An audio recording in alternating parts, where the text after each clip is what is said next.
Welcome back. Glad you could make it. I'm putting the old fog lights back onto the front of Bruce, my 1987 Ram 50. I've also got one LED light bar that's going to go in between them. I am going to have to drill holes in this bumper, but it's not a perfect bumper, so I'm not worried about it. There's already holes from an old push bar, and it's dented, and it's not a big deal. So anybody that was going to complain about me just holing a completely perfect bumper is wrong. Right there. If I do that, I think I can make all this work. Cool thing about that LED light bar is it does come with its own harness, which does have the fuse built in. It is properly done with a relay, and it's got its own switch, which is a push on and off, which I'm not crazy about, but is what it is. I'm not gonna change it. Makes it easy. So there we go. That part's gonna be done. Only thing I need to do is get this thing mounted.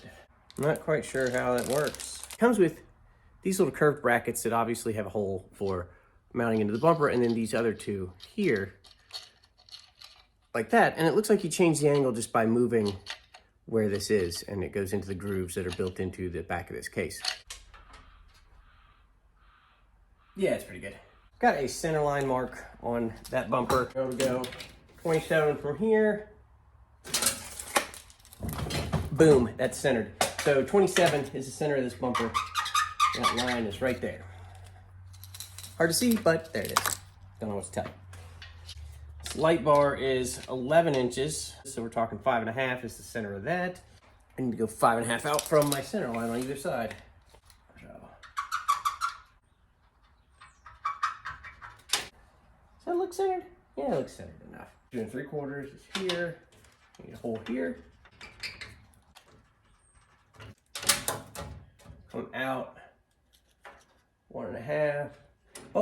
Oh, sure. Now the paint pen decides to work and put paint all over my bumper. I only need a little bit. 1.5. Right there. Not that one. All right. This is center line and center line, 1.5 inches out from the back edge of the bumper.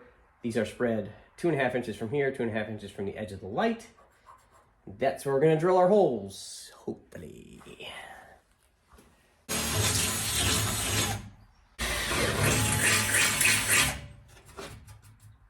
All right, there we go. As you can see, we've got 2 holes drilled right there. Now you just need to widen those so it'll fit probably a 5/16 bolt.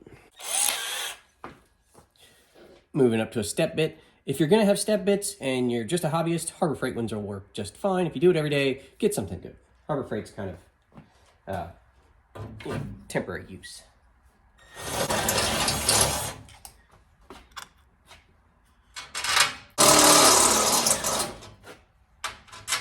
Perfect. All right, now I sort of read the directions and it looks like I'm actually supposed to put the bolt in this bracket first. Then I put this on here and we put our little nuts and washers on.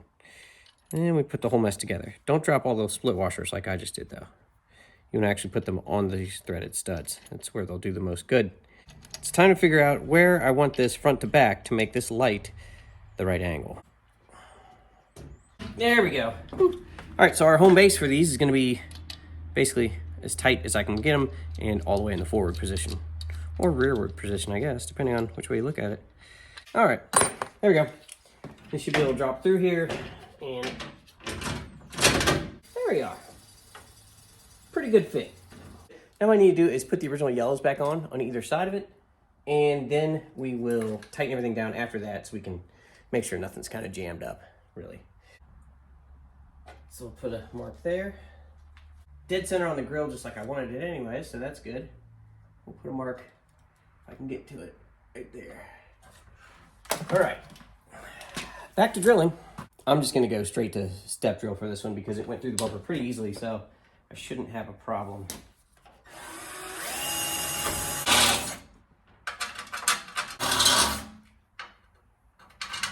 There we go. Good thing is I don't have to rewire these lights because when I took them off, I kept all the wiring, which is minimal to begin with.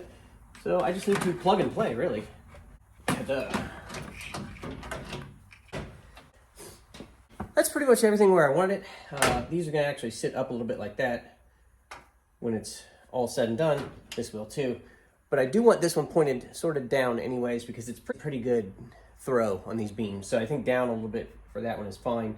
These I do want up-ish because they are hooded. Now conveniently, this bumper has nice space where I can get to all the bolts that I need to get to, which is really convenient for me. This bumper is also not so deep that I can't get something directly underneath it to get this stuff tightened down.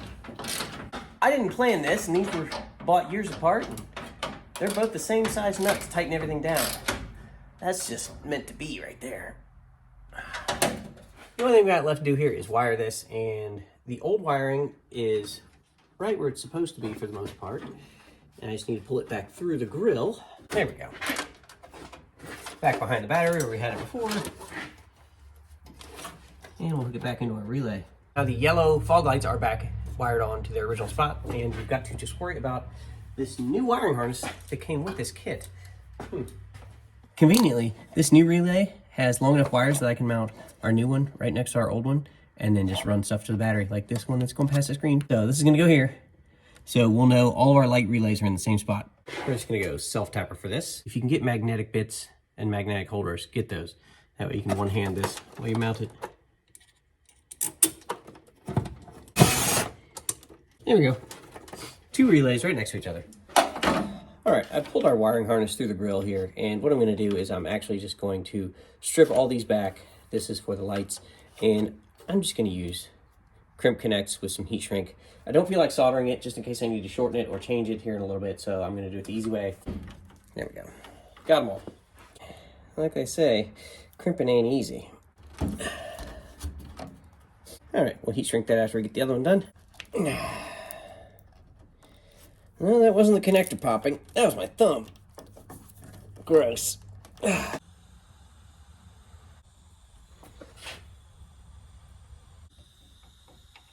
you can see, now we've got some pretty good connections on there. Should be good to go. There we go. Nice and hidden. Now for the switch.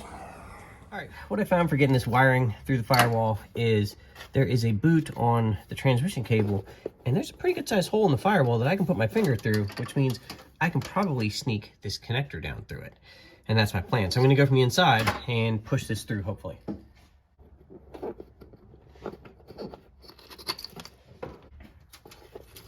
Yeah, there we go. See, that wasn't too bad. Just connect these two back together. Nothing left to do is I've got to mount that switch and hook the lights up. So this is our regular yellow fog light switch, which is the missile switch we installed, I don't know, episodes ago. And I will have to fix that a little bit.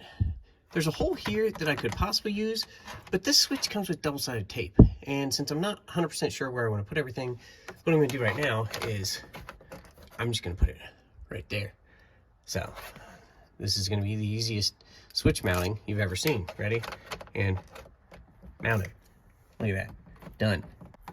Ta-da. All right, let's go hook it up. We've got red and black and red, so that's pretty easy, you know? What size are these? Well, that size almost broken, and so is that. So I say it's about a 10. All right, nice and snug. This switch is lit up, which is not great because it's going to draw power all the time, but let's just see if it actually turns the light on. Oh, yeah. Okay, excellent. I like it. Now let's go for the old schools. All right, now I got them both turned on, and of course, one's not even working. Huh. There we go. Here is bright off-road. There's actual fogs, and here's everything. That's